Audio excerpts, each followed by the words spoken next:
Meaning of imperil. Imperil.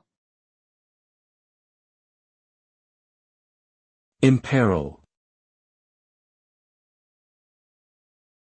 Imperil. Imperil. The word imperil means to put something or someone in danger or at risk.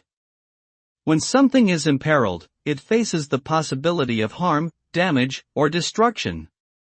The consequences of imperiling can be severe, ranging from physical harm to financial loss, and can affect individuals, communities, or even entire nations. The act of imperiling can arise from a variety of sources, including natural disasters, human negligence, or intentional harm by others. Therefore, it is important to take steps to prevent imperiling and mitigate its effects to ensure the safety and well-being of individuals and society as a whole.